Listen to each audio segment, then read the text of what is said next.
असतात, शब्दांनाही कोडी पडावी अशी गोड माणसं असतात. केवढं मोठं भाग्य असतं जेव्हा ती माणसं आपली असतात. सन्माननीय व्यासपीठ राजांच्याप्रमाणे दूध आणि पाणी वेगळं करणारी तज्ञ परिषद शून्य होते हो. मी प्रथम आपल्या सर्वांना अभिवादन करते. आपण ज्या मातीत जन्माला आलो त्याच मातीत मुख्य जनावरांना पाणी पाजणारे संत नामदेव महाराज, याच मातीतले वृक्षवल्लींना सगळे सोयरे म्हणून रचल्या घरच्यांना आपलंसं म्हणणारे संत तुकाराम महाराज, याच मातीतले आणि सतत स्वच्छतेचे धडे देणारे संत गाडगेबाबा देखील याच मातीतले. ज्या थोर महात्म्यांनी निदान सत्य झाले त्यांनी लोकांना एकत्र करून मानव धर्माची साथ घातली. संत ज्ञानेश्वरांनी परंपरा सुरू केली. त्यांनी लोकांना एकत्र करून पटवून दिलं की माणसाच्या जाती अनेक असल्या तरी मानव धर्म हा एकमेव धर्म आहे आणि त्यांची प्रथा पुढे चालवत असतात.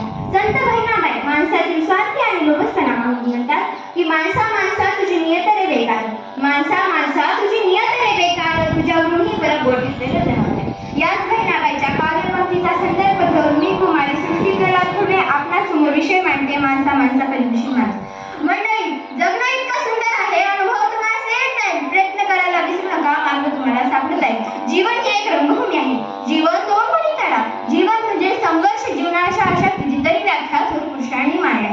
जीवन म्हणजे उंचावीचा खेळ असतो. यात सतत सुख किंवा दुःख वंचित पाहायला मिळतं. एवढ्या आयुष्यात खूप काही हवं असतं, एवढ्याशा आयुष्यात खूप काही हवं असतं, पण हवं असतं तेच मिळत नसतं. हवं असतं ते मिळालं तरी खूप काही कमी असतं, कारण चांगल्याने भरून सुद्धा आपला आपण मात्र रिकाम असतं. माणसाने शुल्लक दुःखाने व्यक्त होऊन न बसता त्याने आंधळ्याचा डोळा व्हावं, लंगड्याचा पाय व्हावं, अनाथाचा पालक सुद्धा व्हावं, दुसऱ्याला आनंद द्यावा आणि दुसऱ्यासाठी जगावं, जगू द्यावं, जगता जगता जीवनाकडे पाहावं, जगणं तितकं जाणावं आणि या जाणीवेचे गाणे गुणगुणत पुढे दाखवावं. माणसाकडे आचारशक्ती आहे, विचारशक्ती आहे, बुद्धी आहे. एखाद्या आदराप्रमाणे जीवनात प्रवेश करणाऱ्या फटाकडेपणाला निपटून साधे व सरळ जीवन जगण्याचा प्रयत्न केला तर सत्यम शिवम सुंदरम हे जीवन धर्माचे रूप आपण सतत अनुभवत राहू शकतो. माणूस जितक्या सहजतेने राग व्यक्त करतो तितक्या सहजतेने प्रेमही व्यक्त करू शकला असता जगण्याला किती मजा आली असते. कारण माणसाच्या विज्ञानामध्ये व्यक्त केलेल्या रागामुळे आणि कधीच व्यक्त न केलेल्या प्रेमामुळे निर्णय चुकतात आयुष्यातले आणि आयुष्य चुकत जातं. प्रश्न कधी कधी कळत नाही आणि उत्तर मात्र चुकत जातं. सोडवताना वाटतं की सुटत गेला गुंता, सोडवताना वाटतं की सुटत गेला गुंता, सोडवताना वाटतं सुटत गेला गुंता, पण प्रत्येक वेळी वेगळीच गाठ पडत जाते. दाखवणाऱ्याला वाट माहीत नसते, पण चालणाऱ्याचे ध्येय मात्र संपून जाते. वाटतात तितके सोप्या नसतात काही गोष्टी. अनुभव म्हणजे काय हे तेव्हाच कळतं. माणूस खऱ्या अर्थाने माणूस जेव्हा बनू शकेल तर असे मित्र बनवा ज्याची साथ सोडणार नाही, असे प्रेम करा ज्यात साथ दर्शणार नाही आणि असे हृदय बनवा ज्याला तडा जाणार नाही आणि असा स्पर्श करा ज्याने जखम होणार नाही आणि असे लोक बनवा जे वेळेला तुमची सावली आणि वेळेला तुमचा आरसा बनवून देते. कारण सावली कधी साथ सोडत नाही आणि आरसा कधी कुठं बोलत नाही. माणसाविषयी बोलताना वपू काळे म्हणतात की कोणी कसं दिसावं यापेक्षा कोणी कसं असावं याला जास्त महत्व आहे आणि हे शक्य नसेल तर कोणी कसं नसावं याला तर नक्कीच महत्व आहे.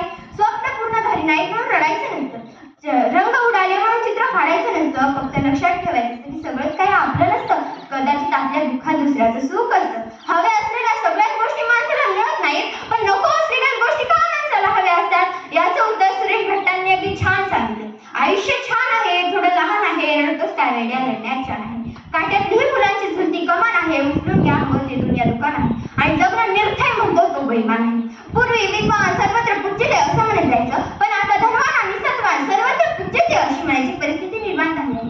कारण माणसाची ज्ञान, लालसा, कष्ट करण्याची वृत्ती संपून केवळ धन, लालसा आणि सत्ताची कसवृत्ती निर्माण झाली आहे. तेव्हाच माणसाचे माणूसपण खऱ्या अर्थाने संपायला सुरुवात झाली. एका ठिकाणी अब्राहम लिंकन म्हणतात की दृष्ट माणसाच्या दृष्ट कृत्यांची फळे ही नेहमी सज्जन माणसाला भोगावी लागतात. आणि आज आपण हेच अनुभवत आहोत की मनुष्य जन्म हा केवळ योग्य आणि योग्य कर्म करण्यासाठी नाही असे सांगताना भगवान श्रीकृष्ण 5व्या अध्यायात 2-3 व 4थ्या श्लोकात म्हणतात की पराक्रमानं माणूस संपत नाही तर जेव्हा तो प्रयत्न करतो तेव्हाच तो संपतो. त्यामुळे संकटाच्या वेळी प्रत्येक वेळी स्वतःला सांगत राहा की शर्यत अजून संपलेली नाही, की शर्यत अजून संपलेली नाही, कारण मी अजून जिंकलेली नाही. छोले आसमान जमीन की तलाश न कर, जिले जिंदगी खुशी की तलाश न कर, बदल जाएगी तकदीर खुद ही मेरे दोस्त, मुस्कुराना सीख ले वजह की तलाश न कर. मशहूर होना लेकिन मगरूर मत होना, मशहूर होना लेकिन मगरूर मत होना, छुले कदम काले देखील लेकिन अपनों से कभी दूर मत होना. आपण माझे शब्द जर स्वीकारले त्याबद्दल पुन्हा सर्वांना धन्यवाद देते. व्यासपीठाची रजा घेते.